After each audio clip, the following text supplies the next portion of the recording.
¿qué tal? Espero que estén súper bien. Yo soy Lisette y estos son los misterios de Lee. El caso que conmociona al archipiélago. Investigación para encontrar al menor de 11 años. Ha sido localizado esta mañana un cadáver. Condenados a prisión. Hallado los cuerpos sin vida. Se busca a un joven de 29 años, parecido al cadáver de un hombre.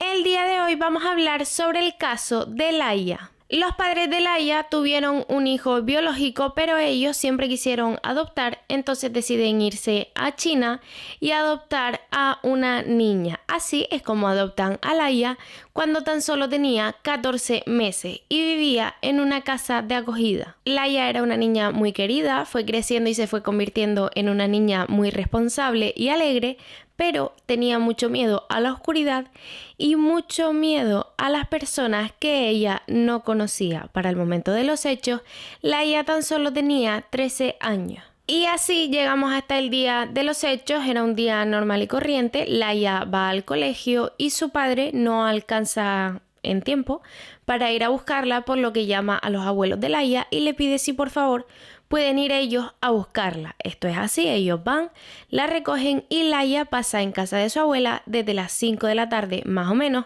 hasta las 7 que viene su padre. Les quiero dejar claro que esto era algo bastante común. Ella normalmente estaba en casa de sus abuelos por las tardes. Normalmente el padre se paraba justo delante de la puerta del portal para esperar a que Laia bajara, que la abuela vivía en el segundo piso. Entonces ese día él tuvo que parar más atrás del edificio porque justo delante no podía porque habían obras y entonces, como les digo, paró un poco más atrás. Él se acercó al telefonillo, tocó y le dijo a la abuela de Laia que le dijera a Laia que fuera bajando, que ya la estaba esperando. Les recuerdo que la abuela vivía en el segundo piso, por lo que no es mucho del segundo piso al portal donde la esperaba su padre. La abuela acostumbraba a asomarse en la ventana cuando sus nietos bajaban o salían de su casa porque así veía, los vigilaba por así decirlo, que ya salían del portal y que llegaban pues con su madre, con su padre, con quien fuera a recogerlo. Este día no iba a ser menos, entonces ella se asoma en la ventana como es de costumbre. Entonces ella ve que Laia no sale. Pasado unos minutos, el padre de Laia llama a la abuela y le dice: oye, ¿qué pasa? Que Laia no baja, y ella es cuando le dice que Laia ya había bajado pero que ella no la había visto salir del edificio. Ellos empiezan a buscar a Laia porque pasan los minutos, Laia no aparece, empiezan a ponerse bastante nerviosos y precisamente pasa por ahí una patrulla a la que el padre le dice pues que está buscando a su hija, que no la encuentra, todo lo que había pasado, y también le dice que ya había llamado por teléfono para dar la voz de alarma. Tras buscarla en los lugares donde suele frecuentar Laia, no encontrarla, buscarla por todo el edificio y no haber manera, se decide poner la denuncia de desaparición y la madre la pone en la policía local y su padre en los mozos de escuadra. Todos piensan lo mismo, que la niña no ha salido del edificio, entonces la buscan por todas las zonas comunes, en las terrazas, en el ascensor, por todos los pisos del edificio, pero como no la encontraban, deciden que ya es momento de buscar piso por piso. Sobre las 9 de la noche llega la primera patrulla de los mozos de escuadra y ellos empiezan a hacer ese puerta por puerta en busca de Laia.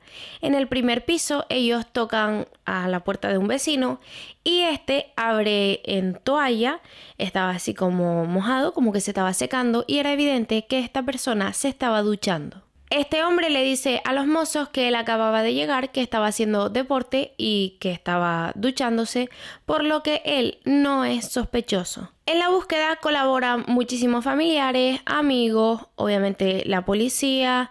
Entonces los tíos de Laia, que estaban haciendo, como por así decirlo, un poco más larga, por decirlo de alguna manera, la investigación de la policía. Entonces ellos también estaban tocando puerta por puerta. Cuando tocan otra vez la puerta de este hombre, cuando él abre, a ellos les sorprende que de la casa sale un fuerte olor a lejía y encuentran en una esquina de la casa un cubo de fregona con agua dentro y esta agua estaba rosada, prácticamente tirando a rojo. Obviamente esto a ellos les llama muchísimo la atención. Este hombre dice que él no sabía nada, que ya había hablado con la policía y que él no había visto nada, pero con todo esto que los tíos de Laia habían visto les estaba pareciendo muy sospechoso y deciden entrar a la fuerza en la casa. Y dentro de la casa es cuando ellos encuentran el cuerpo sin vida de Laia, su sobrina. Ellos se abalanzan encima del hombre, pues ya se pueden imaginar toda la situación. Él se tira al suelo, dice que no sabe nada, empieza a llorar, a pedir perdón, que no entiende nada y obviamente en ese mismo momento es detenido. A él, en cuanto lo detienen, le ponen las esposas y demás. Él se sienta en el pasillo, está llorando, dice que no entiende qué ha podido pasar, que él no sabe absolutamente nada, que no entiende cómo el cuerpo llegó ahí y bueno, un montón de cosas. Él tiene que salir del edificio escoltado porque está todo el barrio fuera esperando por él. Este hombre es Juan Francisco y él asegura estar bajo los efectos de las drogas y el alcohol. Él también dice que no sabe por qué el cuerpo está ahí, ni cómo ha acabado, ni absolutamente nada. Juan Francisco era un hombre introvertido, no hablaba prácticamente nada y nunca con los vecinos, por lo que todos confirman que es, por así decirlo, un completo desconocido para ellos. Él era chef hacía poco tiempo, estuvo en China con intenciones de vivir allí y abrir un negocio allí, pero su madre estaba terminal, por lo que él decidió volverse a España. Él tenía una hija, era divorciado y se separó de su mujer por muchísima conducta violenta. Incluso hay una denuncia en contra de él por esto mismo. A él se le revisa el pasaporte, era cierto, tenía el sello de China y él le dice a la policía pues que había ido a China por esto del negocio, del restaurante, pero la policía sabe que él tiene una gran atracción, por así decirlo, sexual hacia la China. Estaba tan claro lo que había pasado que el juez decide hacer ese mismo día la reconstrucción de los hechos, algo que no es muy común porque normalmente se suele hacer varios días después. En las preguntas que se le hacen la reconstrucción de los hechos, él se niega a contestar.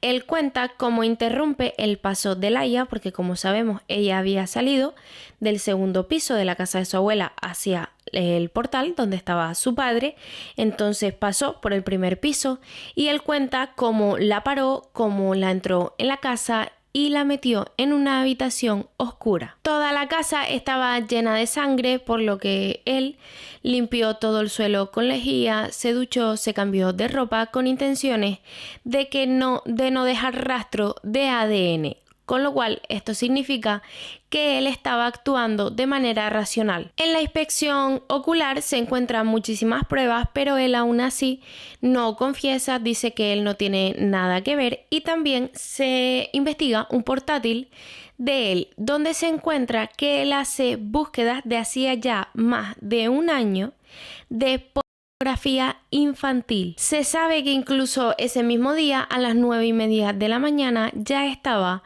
buscando este tipo de contenido. Sorprendentemente a esta hora de la mañana él no ve 1, 2 o 3 vídeos de este contenido, sino que ve más de 10 vídeos.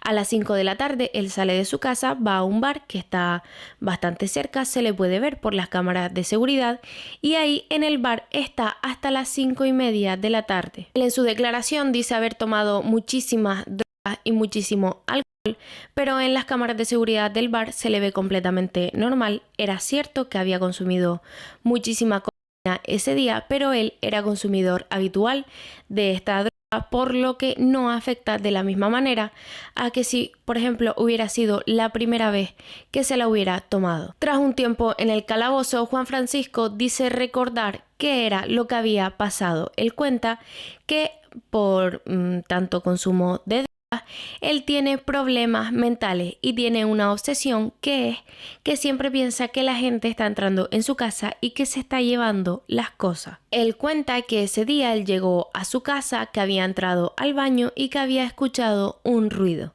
Él salió pensando que era un ladrón y fue cuando se encontró con Laia. Él pensaba que era un ladrón, entonces empiezan a tener una pelea y el ladrón incluso intenta huir.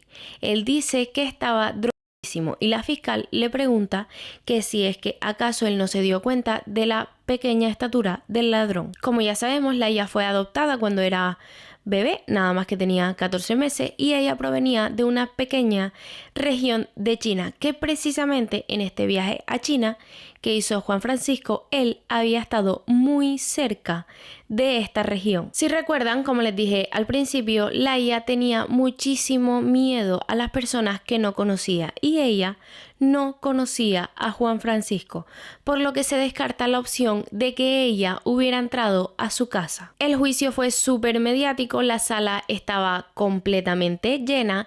A él le preguntan si él conocía a Laia, él dice que no, que a lo mejor alguna vez la pudo ver, pero que no la conocía. En el juicio él estaba completamente normal, serio, incluso corregía a la fiscal varias veces, y cuando a lo mejor la fiscal le hacía una pregunta y él estaba contestando y lo interrumpía, en plan como para hacerle otra pregunta, él se atrevía a decirle que se esperara, que no había terminado de contestarle. La estrategia de la defensa era conseguir atenuantes por consumo de droga y él se justificaba con que ese día, pues como ya les he dicho varias veces, tenía en su cuerpo muchísima droga y muchísimo alcohol. Su defensa también se agarra a que él no sabía lo que estaba haciendo, que no estaba en sus capacidades y que no recuerda lo sucedido. El jurado considera a Juan Francisco culpable del asesinato agravado por ser menor de edad de Laia y es condenado a prisión permanente y 10 años más